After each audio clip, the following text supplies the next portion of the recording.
So now that you've nailed your interview, and your next few lectures will give you the tools to make sure you understand malpractice and risk in your jobs, that you can stay certified as an EM physician, and that you're compensated fairly for your work. We're fortunate for our next lecture to have Dr. Benjamin Wiederhold. He's the chair of emergency medicine at St. Joseph's Medical Center, and he's also the inaugural designated institutional officer, I hear, at St. Joe's, and an expert in ED operations, risk management, and quality improvement. So what happens when you get sued? How do you navigate this process? What are some of the pearls and pitfalls in malpractice? Now for Dr. Wiederhold's presentation. Thanks so much. So welcome, everybody. I've had the pleasure of joining most of the morning, and I guess the only thing I would add from everything that's already been said is I think you have a very bright future, and I think that you should be very happy with where you're at, and I think it's all just grins and smiles from here. I say that because I'm going to talk to you about getting sued, but also because I just think that, it's really easy as you're finishing up residency to start feeling overwhelmed. And I think instead of feeling that way, you should really just feel a tremendous amount of opportunity before you. So congratulations, and it's a very bright future for you. I'm very happy for your future in emergency medicine. So here's the official hospital PowerPoint slide deck, just so you know I'm like legitimate. So a few disclosures and qualifications. I'm not a lawyer. I frankly don't like lawyers very much. With that said, I have quite a bit of experience in med mal. I've given 32 depositions. 2 of those were my own defense. I'm going to talk to you about both of those cases very briefly. 4 were simply to authenticate a medical record as my role as the chair of the department. 6 were as expert witnesses. I say that not because I advertise my services. I don't advertise my services. I don't take any money for being an expert witness, and I actually refuse to be compensated for it, but I had to do it as part of my role, once again, administratively. 9 depositions were just to excuse myself, to discuss how I actually was not involved in the case, even though my name's all over the chart, because my name was over the chart for administrative reasons, not for clinical reasons.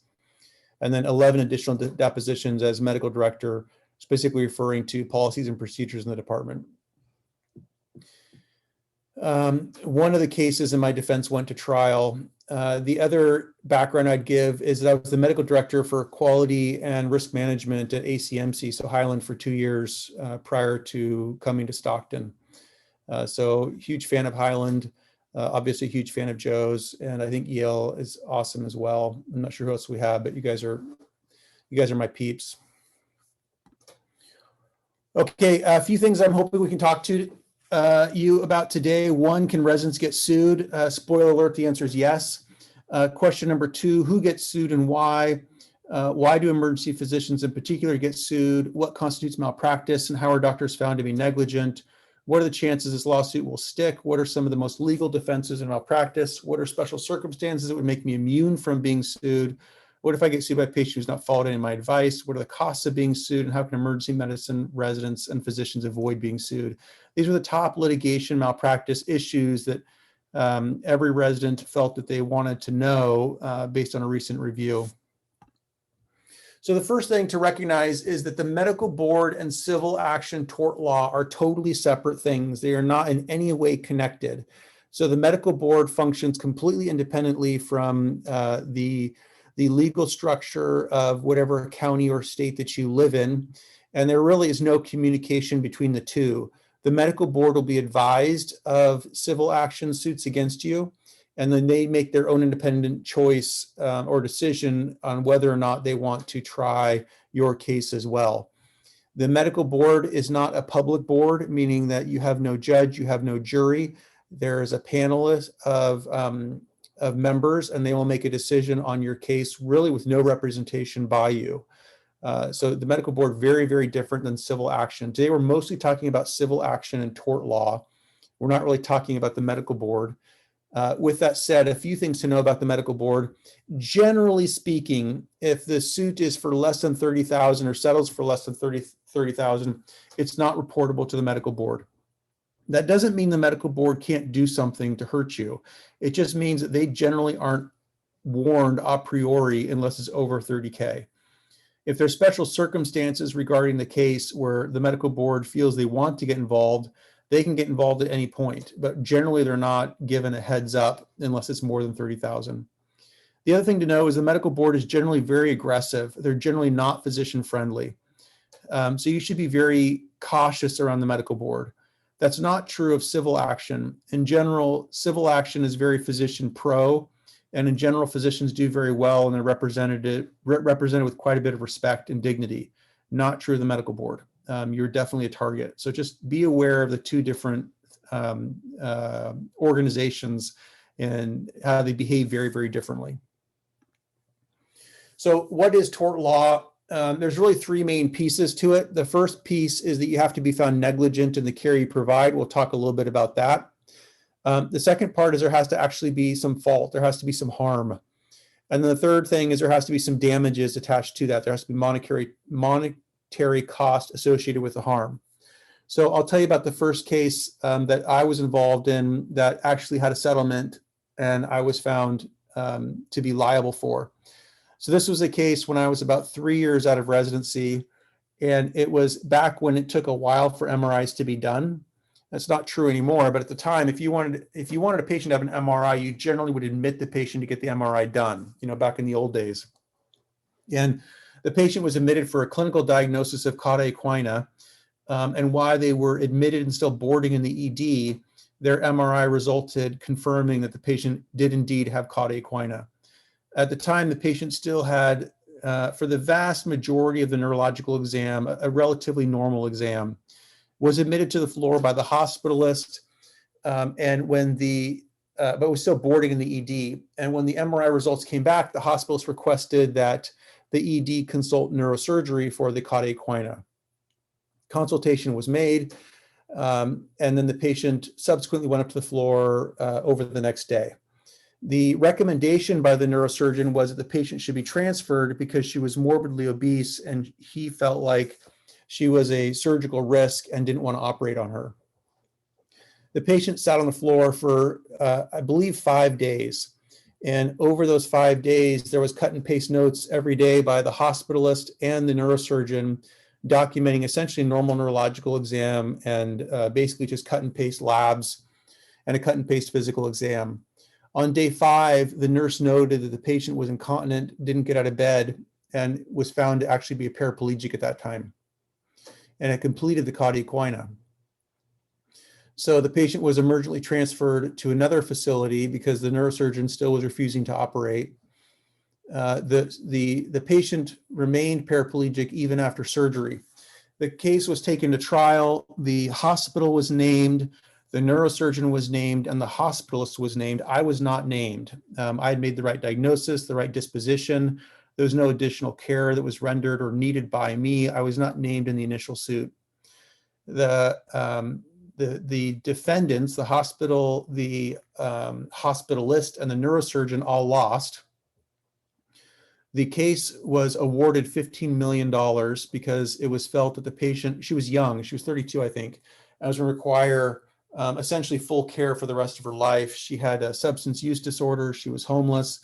And the plaintiff's attorney argued that she was down on bad luck, but she had the potential to have a tremendous amount of earnings. And she also had the potential for large medical bills in her future. So the award was $15 million. After the hospital, the hospitalist and the neurosurgeon maxed out their policies. That was $9 million, meaning it was a $5 million, $6 million deficit.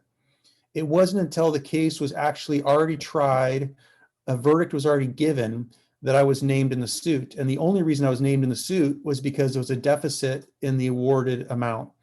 And so because it was a $14-15 million claim out there, only $9 million available from insurance, they started looking for anybody else's insurance policy to kick in.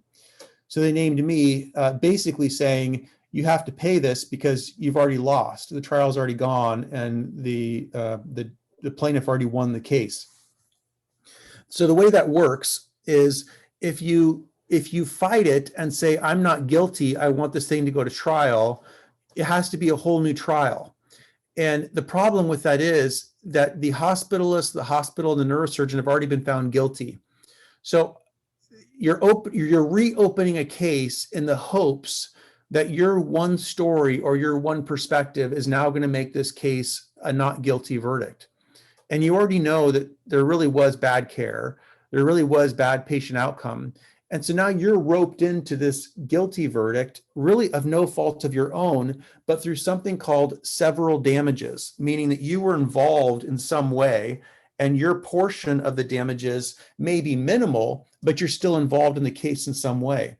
And so even though my portion was small, but because there was such a large deficit remaining, it maxed out my policy. So it was a $2 million settlement, or it was actually a $2 million verdict. So I say that for a few reasons. One, to bring up the principles of how emergency medicine is different when it comes to medical legal claims. There's a duty to provide care to a patient even without consent. The reason that becomes important is because I think particularly early in your career, you may be falsely led to believe that only patients you're taking care of are your responsibility. And that's not true. Anybody within 250 yards of the building is your responsibility, meaning that even the patients you're not directly taking care of, the ones in the lobby, the ones that the other attending is taking care of, the ones that the PAs and MPs are taking care of, they're all medically your responsibility. The fact that they've sought care and they're within 250 yards of the building, they are your responsibility. So that's one of the first points to make. The second point is there's really three parts to any case. There's first, you have to be found negligent. Second, you have to prove there's damages. And third, you have to prove that your negligence caused harm. So let's talk about that a little bit. So first, negligence.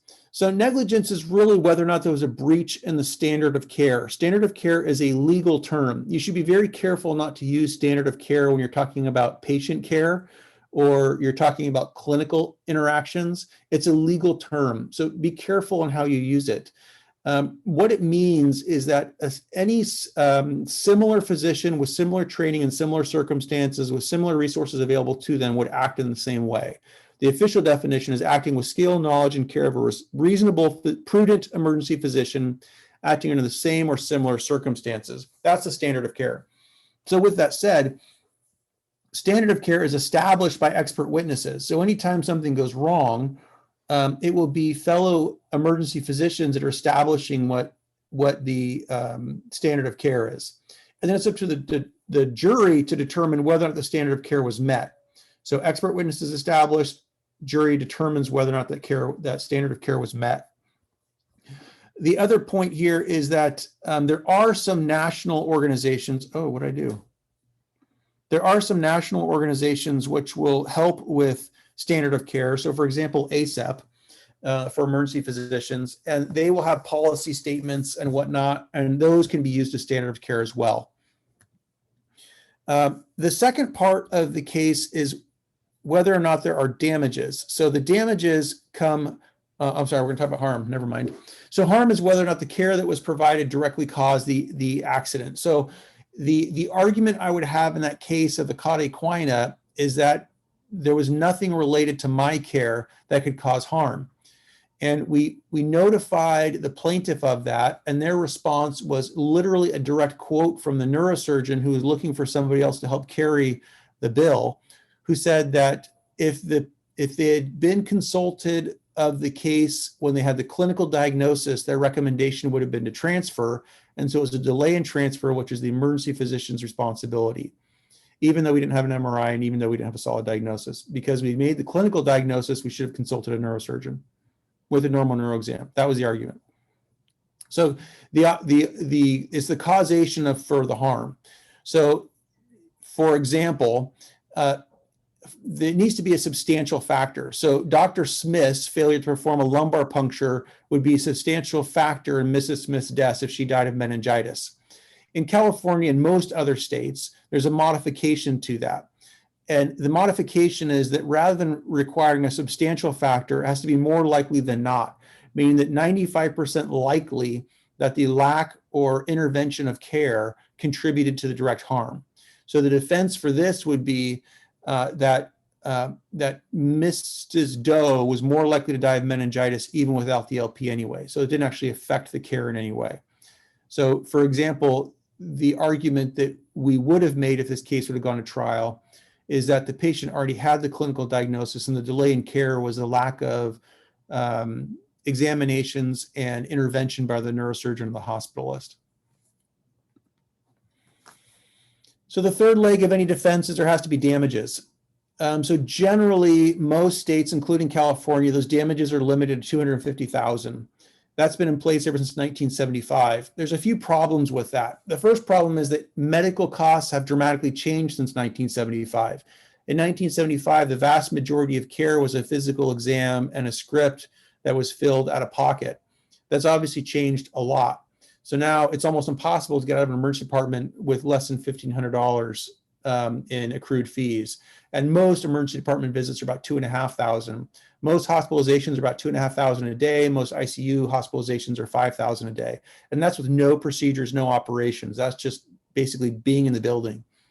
So you can see how this limitation is really pretty outdated. And it really should be updated. The problem is there's arguments both ways. The plaintiffs will say this isn't enough and the limits should go up. The defense attorneys who are trying to control medical costs will say, well, we need tort reform. Tort reforms mean let's bring the costs down, meaning the maximum settlement should go down. And we'll talk about that in a few minutes. The other factor here is that even though general claims and general damages are limited to $250,000, you can have special damages. Special damages refer to future care, lost wages, and those are unlimited, but they can be subject to joint or several liability. So several liability was how I got stuck in this case. They said that even though you weren't directly involved in the harm, you were involved in the care at some point. And so you have several liability, meaning you have partial liability. And your portion is basically the maximum of your policy. So this is, you should be a little paranoid about medical legal issues, and this is why. Because there's the several liability issues, there's unlimited special damages for future care and cost, and it is often unrelated to the care you actually provided. When can you be sued? Well, statutes of limitations is really kind of king here. So statute of limitations is 1 year from when the patient knew or should have known and its negligent cause. So the key there is and negligent cause. So for example, when you hear about suits now for mesothelioma and inhaled asbestos and whatnot, that's because even though the injury occurred 20, 30 years ago, the negligent cause wasn't connected until recently. And so you could have the injury occurring a long time ago, but if you didn't know that what happened to you was what caused the injury, then you're allowed to reopen the case. So it's 1 year from the time of the injury or from when the negligent cause was connected. So you frequently hear about, for example, 18 and 19-year-olds bringing suits against an incident that happened when they were 3 or 4, when they fell down and bonked their head. And it's because they didn't turn out as smart as mom wanted them to. And now they feel like the negligent cause was when they bonked their head. So, you can have some delays. For children, generally the limitation is 3 years. If they're under 6, it's before their 8th birthday. There's a small carve out for government claims. For government claims, it's similar to the statute of limitations, but it must be filed within 6 months. So a little bit of shorter window. The other thing to know is that when the plaintiff files suit, that's basically an extension. So 90 days can be used as a letter of intent. So if they filed a letter of intent at 355 days, they've just added on another 90 days from when they're allowed to actually physically sue you. And a letter of intent doesn't have to be very organized. A letter of intent could literally be a napkin saying, I'm going to sue you, and that's enough, as long as they can get it stamped by the courthouse. They're not very complicated. So once you've been served, that's really, they've got 90 days to pull their case together, and that's when they really start doing their homework. Okay. So the question is that's how suits, that's basically the basic structure of a suit. You have to find negligence, which is standard of care. You have to prove there was damages, and you have to prove that you were the one that caused the harm or something you did cause the harm. If those elements, 3 elements are present, you've got a lawsuit on your hands. Now the question is, will you be sued? Let's talk about that. So malpractice risk according to physician specialties. Most of the people on this call, I'm assuming, are emergency physicians, so we'll talk specifically about that. This is looking at claims by physicians and their practice. This is claims with payment in orange and any claim in blue, meaning the first thing to take away here is that not all claims result in a payment, right? But if you look at emergency medicine, we're just above average. So this is all physicians taken together, and you see that emergency physicians are generally just one click above that. You'll see that physicians with malpractice claim annually is right at about 7.5%. What does that mean? That means about every 10 to 15 years, you should plan on being sued. That's pretty normal. That would mean that you're very average. And then here is looking at amount of the dollars associated with those cases. So emergency medicine, generally less than all physician aggregate for the amount of money paid out. Most emergency physician claims are less than 200,000 in settlement. The kings of the hill here are OB, pathology, anesthesia, and pediatrics. They're the four specialties that get sued the most and pay out the most. This is looking at physicians with annual claim risk based on whether or not they're put in a high versus low risk category. In the interest of time, I'm going to skip this because I think what you care is more about you as an individual. So tort reform. So this is something you're going to hear a lot about. People are always talking about tort reform. If we change tort reform, meaning that you can't be sued as easily and there's less money paid out, that would lower cost. The idea being that if we weren't so worried about being sued, we wouldn't perform so many tests. We wouldn't be so scared of our own shadows. We wouldn't admit as many patients. We'd be a little more aggressive in bringing the cost of care down because we wouldn't be trying to, kind of buff the chart with a bunch of unnecessary tests and reassessments. So that's tort reform. That's the argument for tort reform. So does it work? So really three main states that have looked at this. So there's Texas, Georgia, and South Carolina. They all went through tort reform. Texas in 2003, Georgia in 2005, Carolina in 2005 as well. And they went about it slightly differently, but the key pieces here were that Texas put a $250,000 cap on non-economic damages. So that includes what we talked about earlier of future wages, several liability, and then Georgia put a similar claim cap on the claim of 350. South Carolina put a similar cap on it as well. The other thing is that the burden of proof changed for Georgia, where rather than just proving you did something wrong, it has to be clear and convincing evidence of negligence, meaning you basically had to try to hurt the person. You had to go for the gross negligence. And then in Texas and in South Carolina, they went to willful and wanton negligence, meaning you basically had to try to hurt the person. Like unless you went in the room and beat him with a bat, it's almost impossible to sue the physician. And so you would think that these types of reform, where not only do you have to make a mistake, we have to really try to hurt the patient, that it would really bring down the cost of medical care because physicians would order less tests, they'd be admitting less people, and we could really kind of change reform. And you'd also think there'd be less lawsuits because it's harder to win a case. So did it work? So here you have Texas, Georgia, and South Carolina. You have average charges per visit. You have patients admitted to the hospital, and then you have patients that required advanced imaging, so CT and MRI, meaning that the physician needed more than their physical exam to make a diagnostic decision. And here you can see that from the time of the intervention, there was essentially no change. So tort reform did nothing. Tort reform didn't change the number of tests that we ordered. It didn't change how much patients were charged. It didn't change how many patients were admitted to the hospital. And it also didn't change how many times we did a CT or an MRI. All of the main reasons for doing tort reform were not met. And then if you look at whether or not malpractice costs change as well, it didn't change. So the total cost that was associated with patient outcomes and legal claims didn't change at all. So we have three states here that went through tort reform very aggressively, made very big changes. And what we see from those three states, relatively large states, is that tort reform, frankly, does not work to drive down cost of care. And it doesn't protect you at all as a physician, and it doesn't make you change your practice in any way. So if tort reform is not the answer, how can I protect myself as a physician? Well, there's a few things you can do. First thing is to recognize what your legal status is.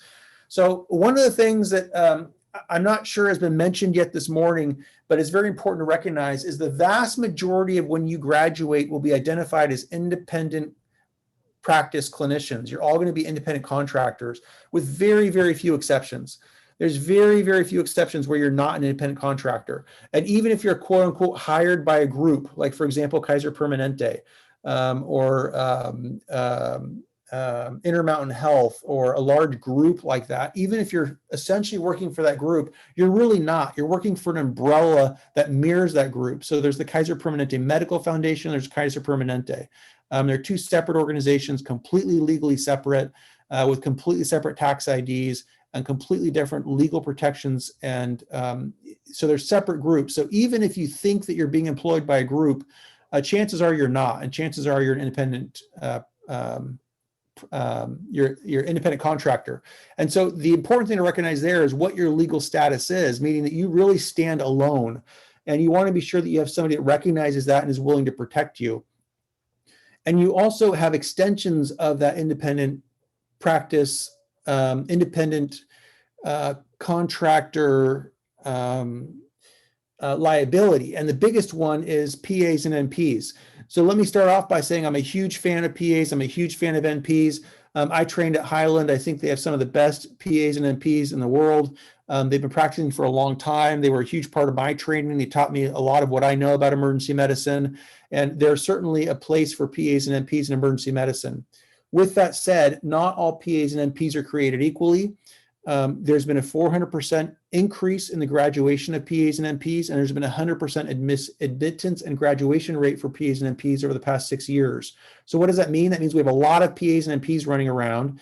There's no standardization of the care they provide. There's no specialty training beyond the general training they receive.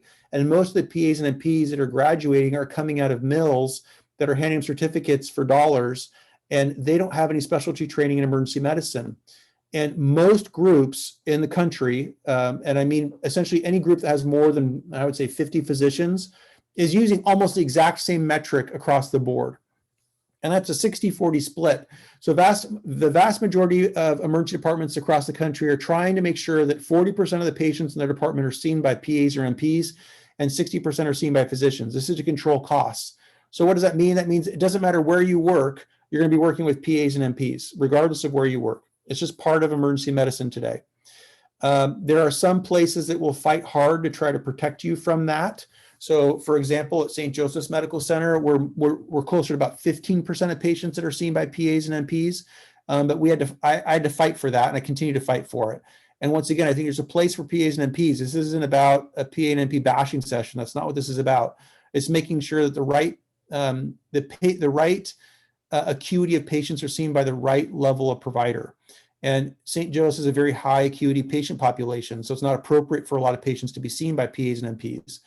And the reason that's important for you from a medical legal standpoint is that PAs are a direct extension of you. They're working under your medical license, meaning everything bad that happens to the patients they see is directly attributable to you. The PA will be asked to testify in the care, but they're not the ones that are going to be sued. It's your license. NPs right now in California, particularly after the legal structure change that happened about 9 months ago, have the same legal status in California as RNs. What does that mean to you? That means they have no protection. Every single patient that is seen by an NP inside your department will be under your license, and they will go under your medical legal claims. So once again, this isn't about a PA or NP bashing session. It's about you understanding your legal status and what risk you have. So what does that mean? That means you've got to actually supervise those patient encounters, and you actually have to be involved in it. So making sure you work at a place where you have adequate protocols to make sure that the right patients are being seen by the right providers with the right level of training is a big deal. If you just work at a place that is trying to meet that metric of 40% of the patients being seen by a PA and 60% of the patients being seen by a physician, because that's what makes sense from an economic model, and that's the only way to survive in the United States right now, and everybody's doing it. If that's the goal of the organization you work for, and you don't have adequate triage protocols, you will get burnt. I guarantee you will get burnt.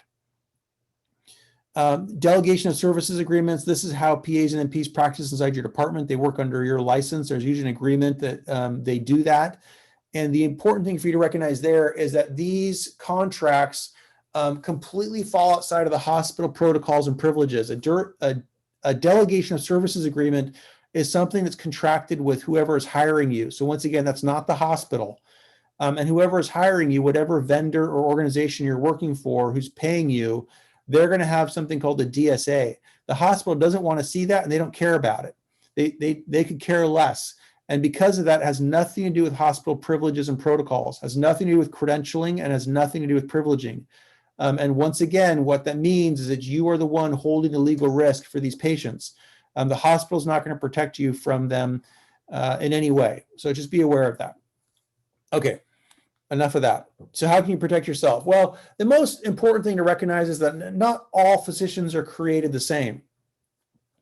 Not everybody has the same risk. So 60% of physicians, 6%, less than 10, 6% of physicians right now account for over 70% of malpractice expenses over a 5-year period, meaning a small percentage of physicians are carrying the vast majority of malpractice claims.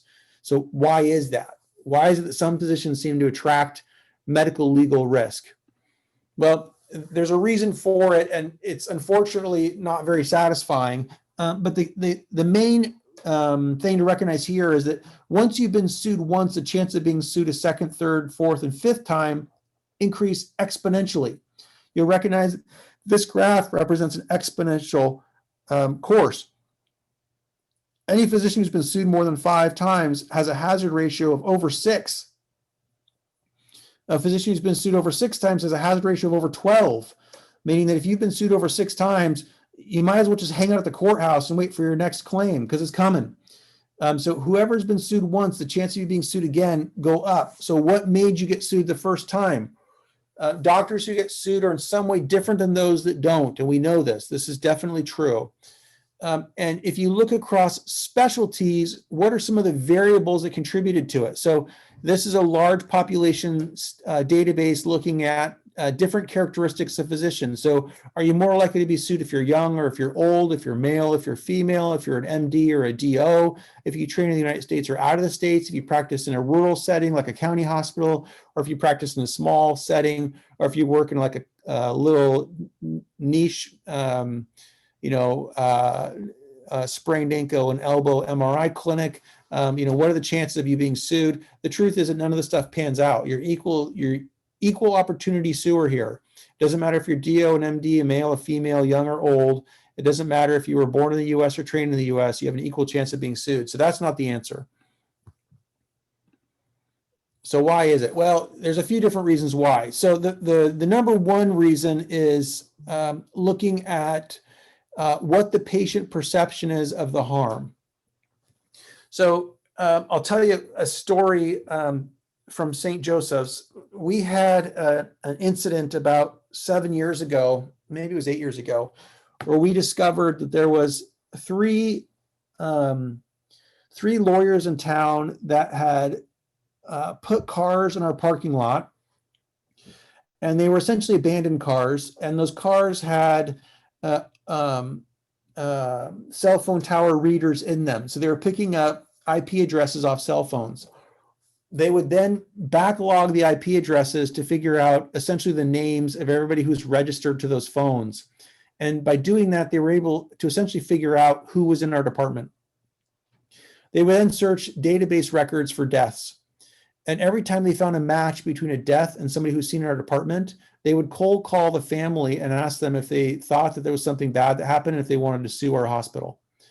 And so this was, just 3 lawyers in the area that were just worse than ambulance chasing. They were grave chasing. They were trying to find things for families to sue over. And their report was very similar to this report looking at perinatal injuries and OB cases of why did you sue? When you were asked a very simple question of whether or not you should sue the physician, what was your motivation behind it? 33% felt that they were told they should sue by somebody else. Somebody else thought that something went wrong and they were advised that they should sue. 24% felt like there was an actual cover-up, that something awry happened, and if they just knew more information, they would know the real story, and there was a little bit of paranoia attached to a cover-up. 24% report they actually wanted some money. They felt like there was some compensation that they needed in order to take care of the losses or the damages. 23% felt like they needed help with future care, so once again, a financial drive. 20% really just wanted more information. They felt like if they could get all their questions answered and the hospital and the physician weren't so closed in disclosing information, they wouldn't have had a reason to sue. And really all they wanted to do in the suit was discover the real story. And about another 20% felt like they actually wanted revenge. So looking at the reasons that patients sue, we can then, kind of combine a few of these categories and think about it in more of solution-based categories. So essentially 25% of the problem is money. Patients and families feel like they need money based on the cost of the care. About 33% felt like it was a communication issue. 50% felt like they were misled, and 70% felt like they just weren't given enough warning. So you can start to, in your head, start formulating some solutions here. The other thing to recognize here is patient experience. So why is patient experience important? Well, it's important in today's market because we're all fighting for the same patients, and there's in a lot of places a saturated market. And because we also know that when patients have a good experience, they're more likely to take their medications and follow the treatment plan. But also because the reasons hospitals care about it so much, in addition to those reasons, is that the patients who sue physicians, let me rephrase that. Physicians who get patient complaints are more likely to be sued. So generally, physicians who have received patient complaints are twice as likely to be sued. So there's something about the communication that happened at the bedside, even if there was a good or normal outcome or there was no harm, that interaction at the bedside makes you more likely to be sued. The physicians who don't get patient complaints have half as likely to be sued. Let's skip that. Okay, so some solutions. So this is really interesting. So this is about communication. So this is physician and patient communication. So this is when the physician and the patient were told that they are now going to be given a shared decision making, and the physician is going to explain to you the risks of leaving the hospital versus being admitted to the hospital for acute coronary syndrome.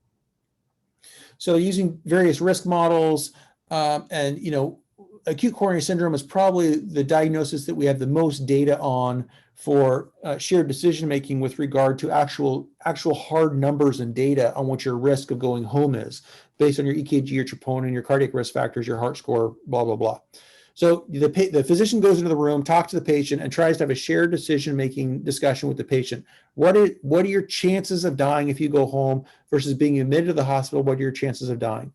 So on the top, you'll see the patient, their perception. These are individual patient encounters. Each vertical bar is an individual patient encounter. The vertical bar on the top is the patient's perception of how likely they are to die if they go home. And the physician perception is on the bottom. So you can see that except for one or two cases, like for example, all the way on the left, where the physician and the patient both agreed there's a very high chance of a bad outcome, there was almost no shared understanding of the risk, even after there was an intentional attempt for a shared risk decision-making patient encounter. So here we have a classic example where we are trying as hard as we can to do a shared decision-making model. We're using real objective risks, real objective data with hard outcomes, large patient populations, really solid data. And the perception between the patient and the physician on what the actual risk is, it's just totally different. And so what does this mean? There's something about the communication that we provide that is not resonating with the patients in a way that makes sense. And so the question becomes, when something bad happens, who's at fault?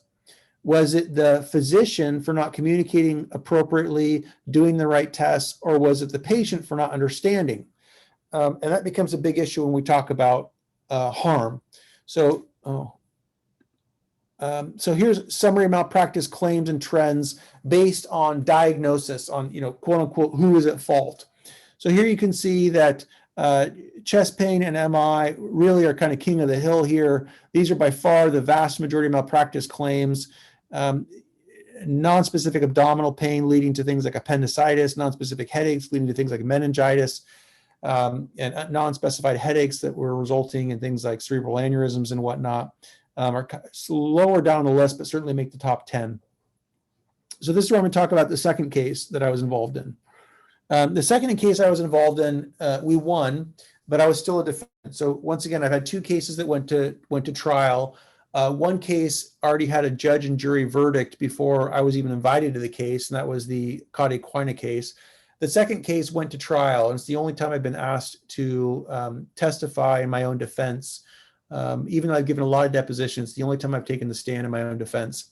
And this was a case of a 31-year-old that came in with very nonspecific kind of epigastric abdominal pain, had a pretty clean workup, went home, and with a final diagnosis of nonspecific gastritis peptic ulcer disease.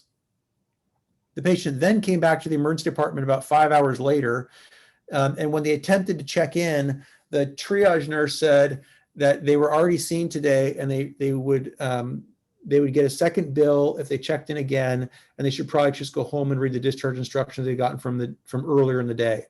I was never informed the patient came back to the emergency department. I was never informed the patient tried to check in again. And when the patient came back to check in a second time, there was no vitals taken. The patient was never registered. They were never even inside our medical record. It was just family that testified the patient had come back.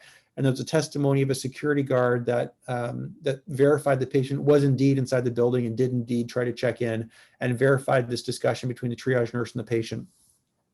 Patient subsequently decided not to check into the hospital, not to be seen by a provider again, and went home and was found dead an hour later. And you would think after hearing that it was a missed MI. It wasn't. The diagnosis was right. It was gastritis and peptic ulcer disease. What had happened is in the interval period of time, the patient had perforated, had peritonitis, and died from septic shock from diffuse gram-negative peritonitis from a perforated viscus. So even though the diagnosis was right, and the patient was safe to go home on the initial visit, they were not obviously safe to go home on the second visit.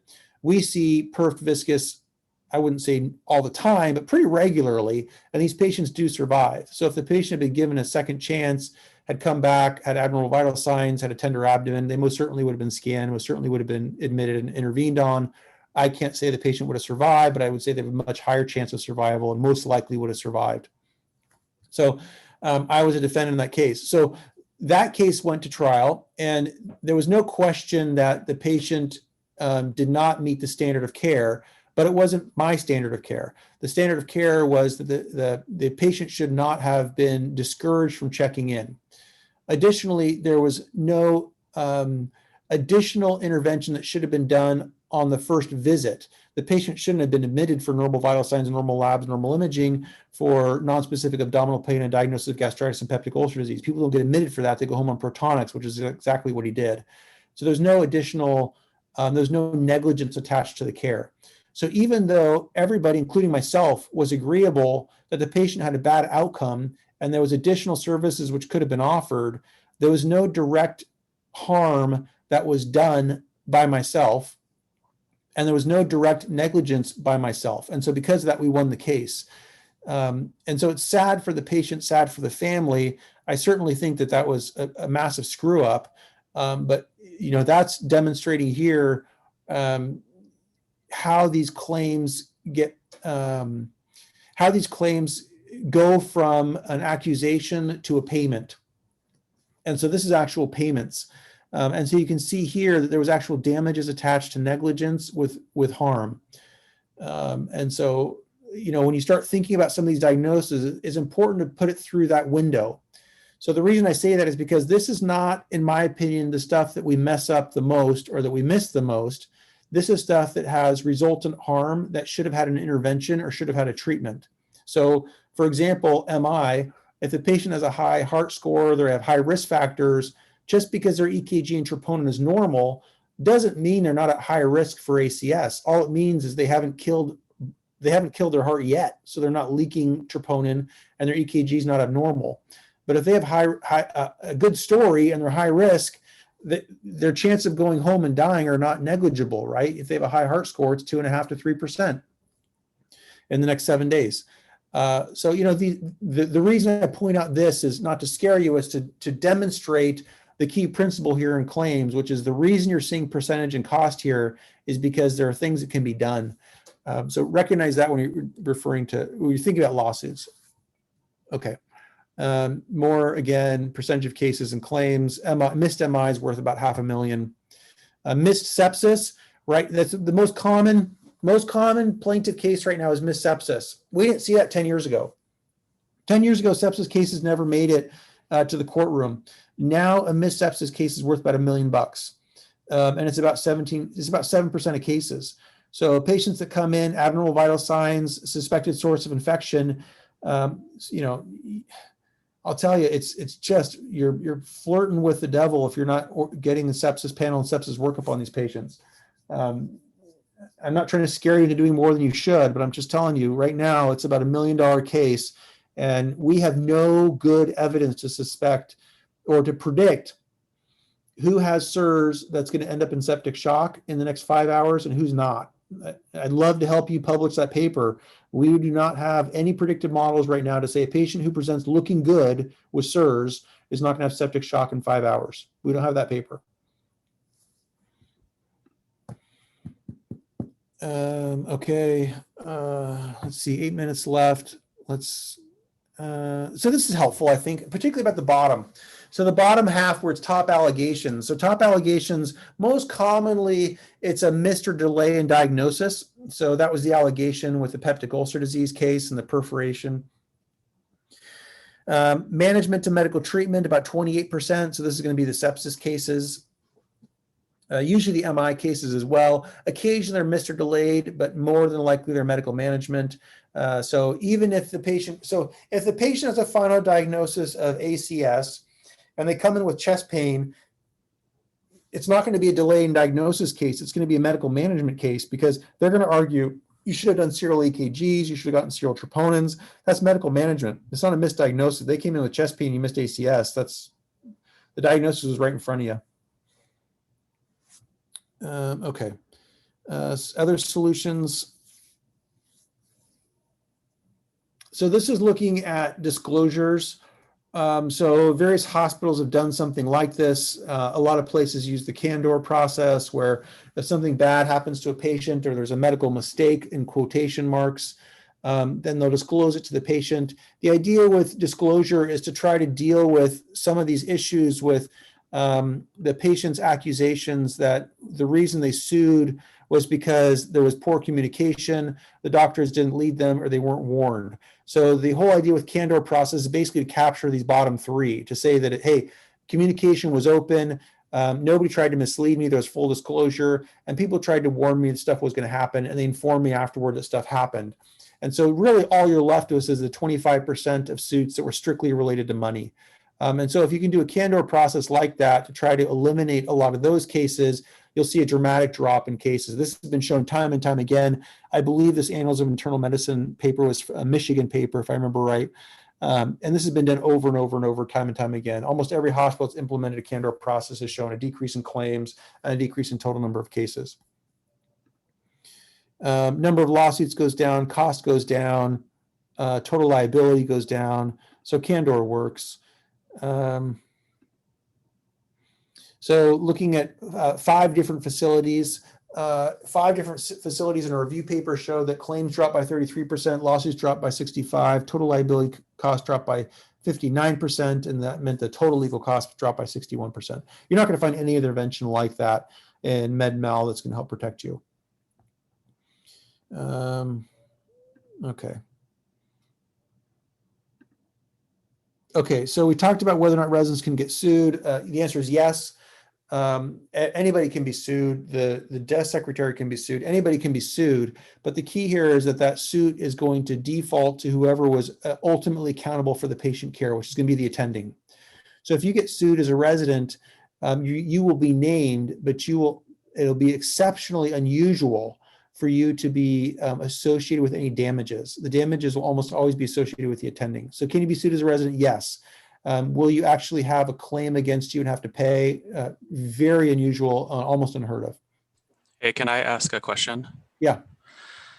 Say a previous example that you mentioned, you wanted to admit a patient for ACS or something, and the hospitalist or whoever, cardiologist, is like, hey, it's not a STEMI.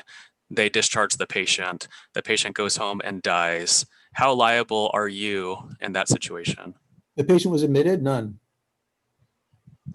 They take full liability once they've admitted the patient. Really, the only time, especially if they die. I mean, I hate Well, to sound callous, but especially if they die. The worst would be is not an ACS case, but like a stroke case.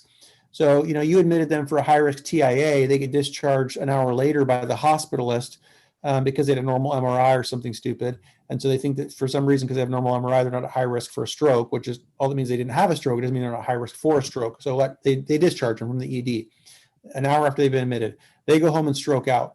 So now they're going to be, pegged, trached, live inside a hospital bed for the rest of their life. There's tons of care associated with it. You could be named on that suit only because you carry a large purse with you. Most emergency physicians carry $2 million on their malpractice claim. That's more than most other specialties. So, for example, anesthesia, fairly common is to carry a 1 million policy. So, you've got a big purse behind you. And because of that, people will come after you, not because you did anything wrong, but because you have a big purse. So that's my Caudy Equine case. Jason, were you trying to also ask about if you had discharged a patient from the ER after a consultant's or not even evaluation, but just a consultation, the liability associated with that? Yeah, I feel like we have a lot of situations where we admit somebody, Kaiser comes down, and they personally discharge the patient. That's the same as an admission. Medically, legally, same as an admission. Clinically, obviously not. But if we're just talking medically, legally, it's the same as an admission. You transferred care to another physician. They took the responsibility and accountability for discharge. So, we're down to 2 minutes. I think we answered all these questions. The one thing that I guess I want to close with is you should know going into whatever job you choose, what model of medical malpractice you are being covered under. So I'll just throw some real generalizations out there. So for some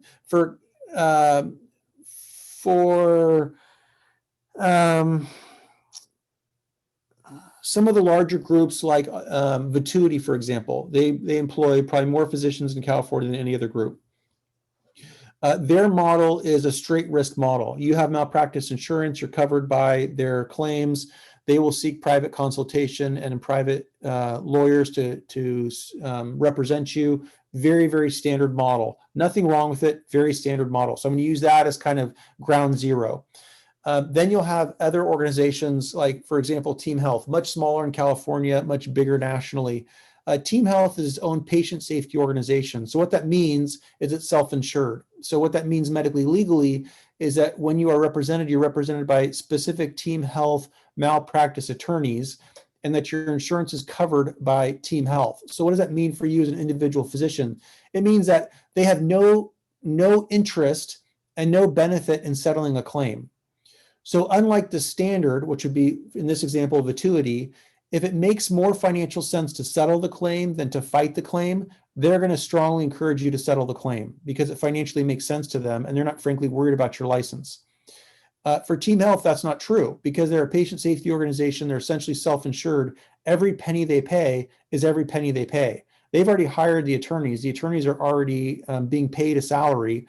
They're not going to make more or less if you win or lose the case. So every dime they pay is every dime they pay. So they have every interest in defending you, and they are not going to settle unless you basically say, yeah, I can't defend myself. I totally screwed up. So unless you're the one encouraging a settlement, they're not going to settle. They're going to fight. Very different than, for example, a Kaiser model, which is a shared risk model. So in a Kaiser model, it's all about arbitration. So it's exceptionally rare, if not unheard of, for a Kaiser physician to be sued individually. It almost always goes to arbitration, which means it's settled. And when it's settled, it doesn't get reported to the medical board. So you're protected in that way. And then there's more of a academic, and I'd throw government model into that as well, where you're generally covered by the insurance carrier for the organization. So for example, if you worked for UCSF, UC Davis, or a large California-based state school, you're represented by essentially the state of California. There's multiple layers to it, but that's essentially how you're represented. And so it's very similar to a Kaiser model. Almost everybody has no limitations on tail coverage anymore. That was a thing when I came out of training where you had to make sure you had tail coverage. What that means is once you leave the organization, if they're going to cover you for a suit that happened while you were employed by them, almost everybody's gone away with that. Almost everybody has tail coverage. If you're talking about working for a group that doesn't have tail coverage, it's generally going to be a small Democratic group that hasn't woken up to the signs of the times. Okay, I'm out of time. Any questions for me?